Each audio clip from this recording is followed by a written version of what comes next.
اعوذ باللہ من الشیطان الرجیم، بسم اللہ الرحمن الرحیم۔ ملک عبد الثناء جمہوریہ آباد سے آپ سے مخاطب ہوں۔ سامعین اکرام، جب سے یہ دنیا تخلیق ہوئی ہے، اللہ تعالیٰ اپنے انبیاء کے ذریعے اپنے قوم کو اپنا پیغام پہنچاتے رہے ہیں، اور وہ پیغام جو ہے حضرت جبرائیل علیہ السلام وہی کے ذریعے انبیاء اکرام تک لاتے تھے، اور انبیاء اکرام وہ پیغام جو ہے آگے نبی نو انسان تک پہنچاتے تھے۔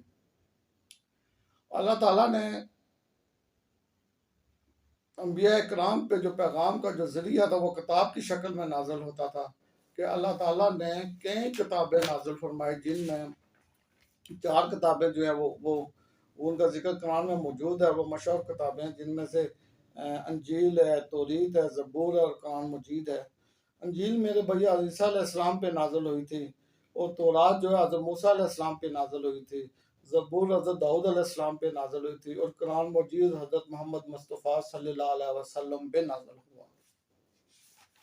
جو پچھلی کتابیں تھیں ان میں اللہ تعالیٰ نے یہ وعدہ نہیں کیا تھا کہ میں ان کی حفاظت کروں گا، لیکن قرآن مجید یہ واحد کتاب تھی جس پہ اللہ تعالیٰ نے یہ وعدہ کیا تھا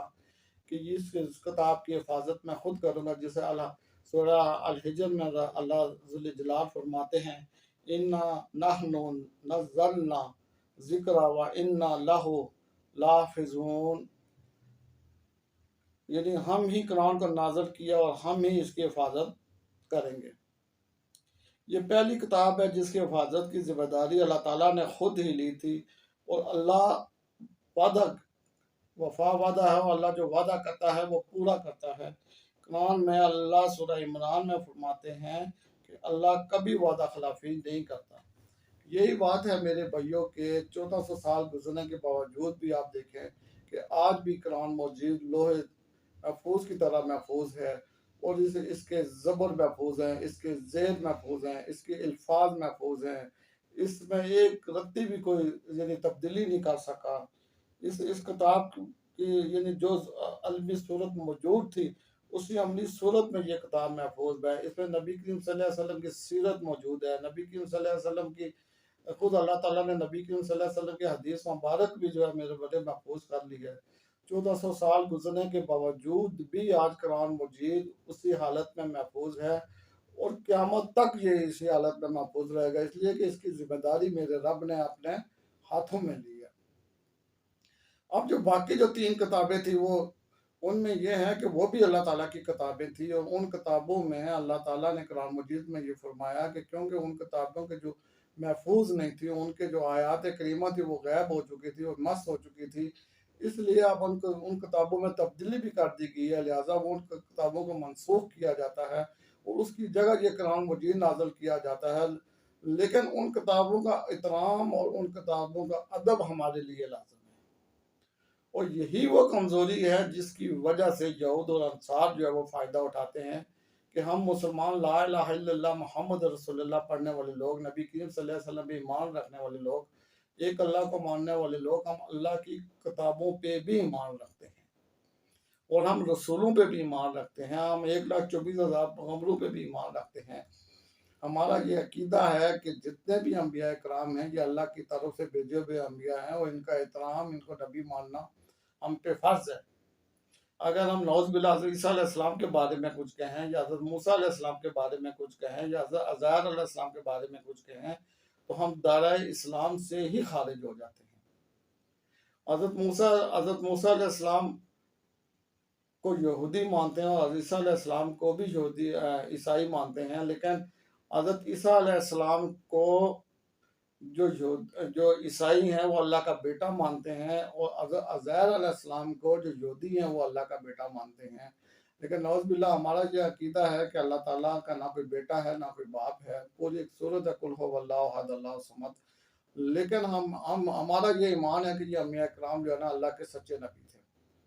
اور اسی طرح ہمارا یہ بھی ایمان ہے کہ یہ جو کتابیں ہیں یہ بھی اللہ تعالیٰ کی بھیجی ہوئی کتابیں ہیں، ان میں اب بھی کچھ ایسی آیتیں یا ایسی صورتیں ہوں گی جو اللہ تعالیٰ کی طرف سے نازل کرتا ہوں گی،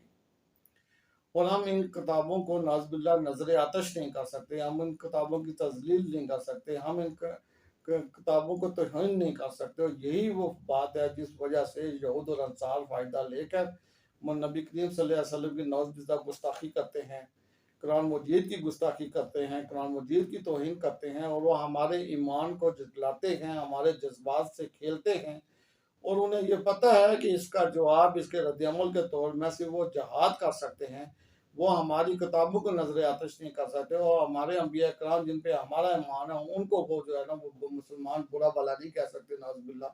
تو یہی ہماری کمزوری کی وجہ سے یہ یہود اور انصار فائدہ لے کر میرے بھائی ہر سال کبھی نبی کریم صلی اللہ علیہ وسلم کی گستاخی کرتے ہیں، کبھی قرآن مجید کو نظر آتش کرتے ہیں۔ پچھلے سال بھی آپ کو پتہ ہے کہ ایک ڈنمارک میں ایک شخص نے قرآن مجید کو نظر آتش کیا تھا، اس سے پہلے ناروے میں قرآن مجید کو نظر آتش کیا تھا، فرانس میں آپ کو پتہ ہے کہ 2020 میں جو ہے وہ نبی کریم صلی اللہ علیہ وسلم کے خاکے بنا کے جو وہ نشر کیے گئے تھے، باقاعدہ وہ وہاں کے جو صدر ہیں اس نے بھی ان کی حمایت کی تھی۔ لیکن ہم مسلمانوں کے لیے میرے بھائی عقیدہ ہمارا ہے کہ ہم انبیاء کرام اور کتابوں پہ ہمارا ایمان ہے، اس لیے ہم کبھی بھی کسی انبیاء کرام کی جو ہے وہ گستاخی یا توہین نہیں کر سکتے۔ اسی بات کا فائدہ لے کے یہ ہم مسلمانوں کے ایمان سے اور ہم مسلمانوں کے جذبات سے کھیلتے ہیں۔ اب قرآن مجید میرے بھائی ایک ایسی کتاب ہے جس میں اللہ تعالیٰ خود فرماتے ہیں کہ جب نبی کریم صلی اللہ علیہ وسلم پہ یہود اور قریش نے یہ الزام لگایا تھا کہ یہ نبی کریم صلی اللہ علیہ وسلم جادوگر ہیں، اور یہ جادوگر کے ذریعے جناب علی یہ اس طرح کرتے ہیں، اور یہ آیتیں جو ہے وہ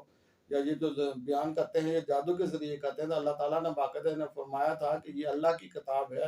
اور اگر آپ میں کوئی جرت ہے، آپ میں اگر ہمت ہے، آپ میں اگر کچھ کوالٹی یا صلاحیت ہے، تو آپ ایک آیت جو ہے قرآن مجید کی آیت کے مقابلے میں لے کر آئیں تو میں مانوں، لیکن 1400 گزرنے کے باوجود بھی آج تک یہود اور انصار ایک آیت بھی جو ہے وہ قرآن مجید کے مقابلے میں نہیں لا سکے، اور قیامت تک بھی نہیں لا پائیں گے۔ اور یہ ان کے دل میں ساڑ ہے، یہ ان کے دل میں تپش ہے کہ یہ اتنی عظیم کتاب، اتنی عظمت والی کتاب جس میں جب بھی تحقیق کوئی کرتے ہیں تو وہ قرآن مجید میں وہ موجود ہوتی ہے، جب بھی کوئی تخلیق کرتے ہیں تو قرآن مجید میں وہ موجود ہوتی ہے۔ یہ اتنی سچی اور پاکیزہ کتاب ہے تو اس کی وجہ سے وہ جناب علی ہم مسلمانوں کے جیلس کی وجہ سے وہ اس کتاب کو جو ہے نظر آتش کرتے ہیں، لیکن انہیں اس بات کا پتہ نہیں ہے کہ یہ جو قرآن مجید ہے یہ اللہ تعالیٰ نے اس کی حفاظت کا ذمہ لیا ہوا ہے، اور آپ دیکھیں کہ یہ کروڑوں لوگوں کے دلوں میں حفظ کے طور پہ زندہ ہے۔ یہ کروڑوں مسلمانوں کے گھروں میں 57 ممالک ہیں، وہاں پہ کروڑوں اربوں گھروں میں جناب علی یہ قرآن مجید جو ہے محفوظ ہے، تو آپ اس کو کیسے نظر آتش کر سکتے ہیں؟ اگر آپ جو مرضی کر لیں، دنیا میں یہ پہلی کتاب ہے جو حفظ ہوتی ہے، اور پھر یہ اتنی حفظ ہوتی ہے کہ یہ انسان بولتا ہی نہیں، جو ایک بار حفظ کر لے وہ قبر تک اس کو یہ قرآن مجید یاد رہتا ہے۔ یہ ایسی عظمت والی کتاب ہے، اور یہودیوں کو یہی میرے بھائیوں ان کے دل میں ایک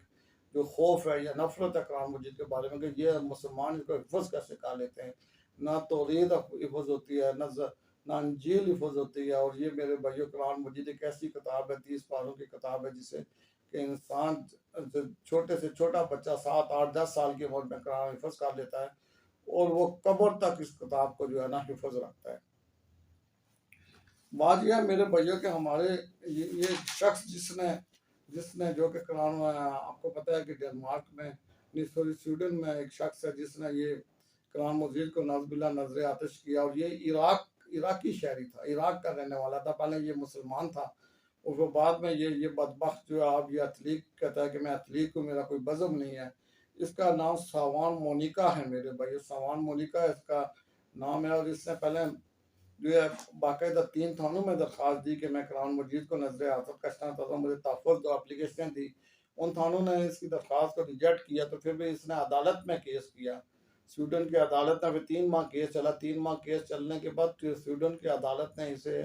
آزادی رائے کا حق دے کر یہ فیصلہ دیا کہ ٹھیک ہے جی، اسے یہ اگر چاہتا ہے تو یہ قرآن مجید کو نعوذ باللہ نظر آتش کرے، اور پولیس اس کو پروٹیکٹ دے، پولیس اس کو تحفظ دے،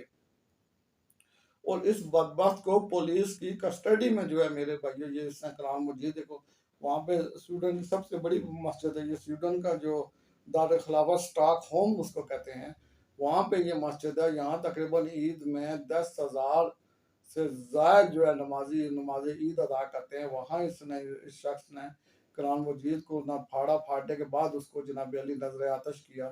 اور ایک شخص نے اس کو پتھر بھی مارا، لوگوں نے پروٹیسٹ بھی کیا، لوگوں نے وہاں گریٹ دی گاڈ یعنی اللہ عظیم ہے، اللہ عظیم ہے کے نعرے بھی لگائے، لیکن کیونکہ پتھر مارنے والے شخص کو گرفتار کیا گیا، لیکن اس شخص کو گرفتار نہیں کیا گیا، اس لیے کہ اس کو جناب علی قانونی عدالت کی طرف سے قانونی تحفظ حاصل تھا، اور رائے دی کا فیصلہ یہ دیا گیا تھا کہ بھائی سویڈن میں ہر شخص کو رائے دہی کا حق حاصل ہے، یہ ہر سخت آزاد ہے، وہ جو چاہے کر لے، جس قسم کا بیان وہ چاہے دے دے، جس قسم کا وہ مظاہرہ کرنا چاہے کر لے، سویڈن میں کسی قسم اس مظاہروں کی کوئی پابندی نہیں ہے۔ لیکن اگر ان سے پوچھا جائے، اگر وہاں یورپ میں کوئی اگر ماں کا لال اگر انجیل کو آگ لگا کے دکھائے، کوئی تورات کو آگ لگا کے دکھائے، آپ دیکھیں کہ یہودی اس کا یا عیسائی اس کا اشر نشر کر کے رکھتے ہیں۔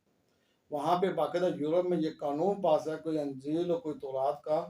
کہ نعوذ باللہ توہین نہیں کر سکتا، اس کو آگ نہیں لگا سکتا، نہ ہی کوئی حضرت عیسیٰ علیہ السلام اور نہ ہی کوئی حضرت موسیٰ علیہ السلام یا حضرت عزیر علیہ السلام پہ کسی قسم کا کوئی شخص جو ہے وہ یعنی ان پہ کسی قسم کی جناب علی گستاخی نہیں کر سکتا۔ اگر کوئی اس طرح کی گستاخی کرے گا تو وہ اسے پولیس گرفتار کرتی ہے، اسے باقاعدہ سزا دیتی ہے۔ لیکن جب نبی کریم صلی اللہ علیہ وسلم کی جب یہ لوگ تجلیل کرتے ہیں، نعوذ باللہ گستاخی کرتے ہیں، تو اس پہ یہ حق کے خود اداریت کہتے ہیں یا حق خود رائے کہہ کے جناب علی اس بات کو ٹال دیتے ہیں کہ جی ٹھیک ہے جی اشخاص کو آزادی، اور یہاں پہ اشخاص کو آزادی سے جو ہے نا حقات و سرکار کرنے کی آزادی ہے۔ اس پہ میرے بھائی دفتر خارجہ نے بھی بڑا زبردہ احتجاج کیا۔ ہمارے دفتر خارجہ کا بیان آیا تھا کہ عالمی قوانین کے مطابق مذہبی منافعات کو پھیلانا اور تشدد اقدامات کو روکنا حکومت کی ذمہ داری ہے۔ عالمی برادری اسلامی فوبیا اور مسلم مخالف جذبات کے خلاف ٹھوس اقدامات کرے۔ تو یہ میرے بھائی یہ ہمارے دفتر خارجہ کی طرف سے بیان آیا ہے۔ اس کے علاوہ مراکش میں، اردن میں، عراق میں، مصر میں، سعودی عرب میں، ترکی میں اور پاکستان میں بھی کچھ جگہ کچھ یعنی مظاہرے ہوئے، لیکن جمعہ والے دن جو ہے پورے پاکستانی قوم نے یہ عہد کیا ہوا ہے کہ ہم جمعہ کے بعد نکلیں گے اور اس بدبخت کے ساتھ سویڈن کے خلاف جو ہے یعنی جو قرآن مجید کی انہوں نے جو تجدید کیا اس کے خلاف مظاہرہ کریں گے۔ تو اس میں یعنی کل میں پورے امت پاکستان سے یہ گزارش کرنا چاہتا ہوں کہ کیونکہ عمران خان نے پہلے یہ اعلان کیا تھا کہ جمعہ والے دن آپ لوگ اس سویڈن کے خلاف باہر نکلا، اور بعد میں شہباز شریف صاحب نے یہ اعلان کیا۔ تو میں گزارش یہ کرنا چاہتا ہوں میرے بھائیوں کہ میں پورے پاکستانی قوم سے گزارش یہ کرنا چاہتا ہوں کہ آپ قرآن مجید اٹھا کے باہر نکلیں، آپ پی ٹی آئی کا جھنڈا نہ اٹھائیں، آپ مسلم لیگ کا جھنڈا نہ اٹھائیں، آپ پیپلز پارٹی کا جھنڈا نہ اٹھائیں، آپ تحریک لبیک کا جھنڈا نہ اٹھائیں، آپ جماعت اسلامی کا جھنڈا نہ اٹھائیں، صرف آپ قرآن مجید اٹھا کے ہاتھوں میں اٹھا کے اور یہ پورے پاکستان میں مظاہرہ کریں، دنیا میں اپنا یہ امن کا پیغام دیں کہ یہ قرآن مجید ہماری مقدس کتاب ہے، اس کے توہین کرنے والا شخص جو ہے وہ